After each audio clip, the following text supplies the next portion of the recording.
So since a number of you have been asking for my personal review of The Dark Knight Rises, today we're going to do a BTT Crew review of the movie, in addition to the traditional episode we did last week. I really enjoyed The Dark Knight Rises. I thought it did a really good job at wrapping up, the Nolan trilogy.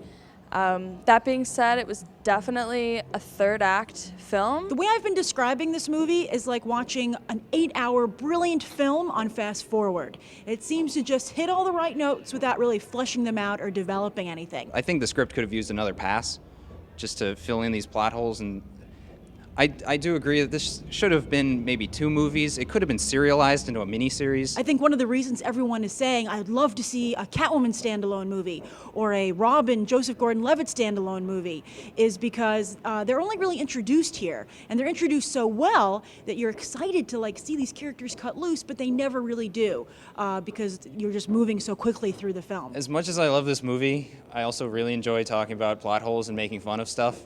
And there's a lot to make fun of here. There's so many plot holes that you could just fly the Batwing through. I think that Chris Nolan does have a tendency to kind of create his own world and doesn't really tie up all the loose ends, which can be distracting for viewers. Bruce Wayne has been gone for 8 years because he's sad that Rachel died, and then Alfred gives this speech I'm sick of hanging around waiting for you to stop feeling sorry for yourself. Why did he wait 8 years?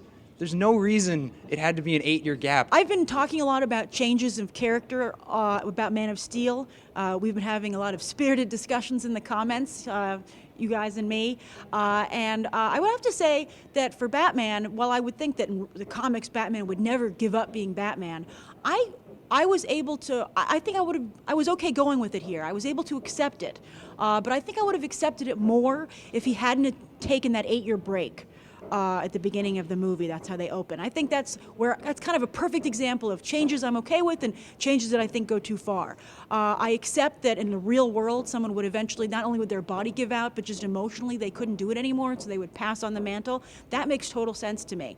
But I feel he already had an 8-year break, so it's kind of like... My favorite Batman character is Commissioner Gordon, and I love Gary Oldman's portrayal of Commissioner Gordon. I think he's my favorite, and I think if they're going to do Gordon in the future, they should base it based on how Oldman did it. I really enjoyed seeing Joseph Gordon-Levitt in this role. I really appreciate Chris Nolan's loyalty to his actors, and I thought it was really great to see him carry a lot of the weight of this film, and I thought he just did an outstanding job. Refreshingly, for the first time in a Batman movie, the heroes outshine the villains. I liked Batman. I loved Commissioner Gordon. Anne Hathaway's character was pretty much a good guy, and also Joseph Gordon-Levitt.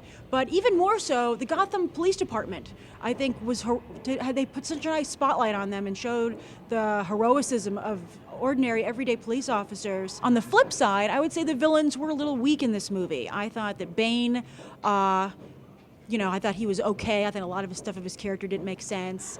His jaw didn't move when he talked, which I found distracting. It just made his voice seem so disembodied. And then I thought Marion Cotillard was actually the weakest person in the film. I thought she was just like exotic Mal from Inception. And at first I thought it was because Nolan didn't really give her anything to do, but I don't think she really did anything with it once she got the part. Especially considering her big role as the whole mastermind behind the whole thing.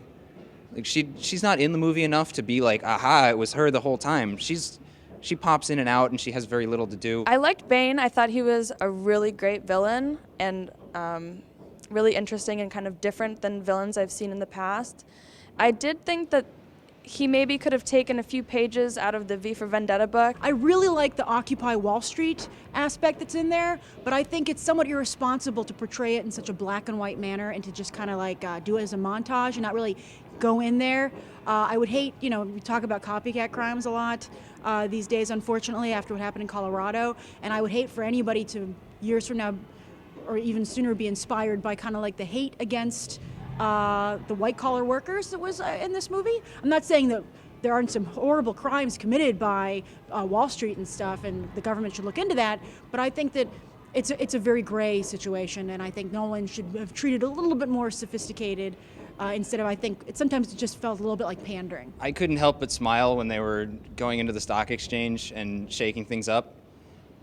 They went a little far, making it a violent revolution, but it did feel a little pandering coming from a multi-million-dollar film starring and created by lots of wealthy people. One of the things that bothered me, especially about the film, was that it was very whitewashed.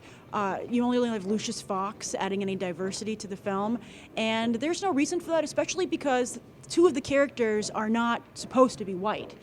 Bane is supposed to be South American, and Talia is supposed to be Eastern European or Middle Eastern. Really Middle Eastern, but I would have accepted, maybe Eastern European Turkish.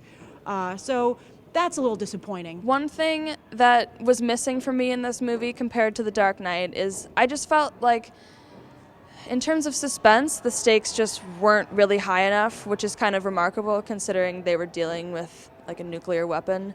But I was never that concerned, and I knew that things were going to wrap up, which was kind of what bugged me. Batman Begins really got me interested in Chris Nolan, and I've seen a few of his other films like Memento and stuff. I really like his movies, and this is no exception. I think he's a really good director. But I think this one was a little sloppy. I think also one of the biggest problems that Nolan had was he made a classic 101 filmmaking mistake. He did a lot of tell instead of show.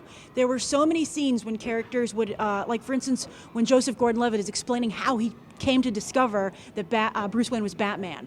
And I would have so much more appreciated being able to have that journey with him and to see him discover that and realize the moment when he figured it out. And I don't need an exposition scene or Bane's origins. And I think that, and the expositions, the stories were good. I liked what they were saying.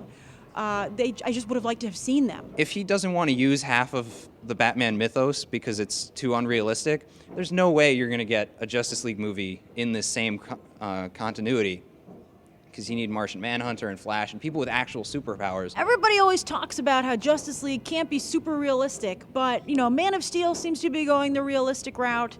If they're going to reboot, they better do it now before they lay any more groundwork and win over any more fans who have a certain mindset.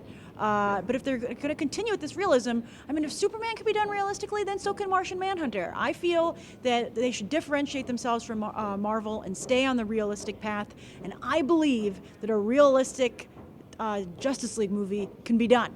And I challenge you, Nolan. While it didn't make logical sense here and there, the overarching emotional tone is really intense.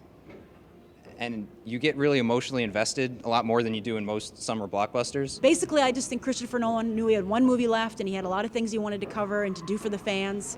And I think he let that take over a little bit.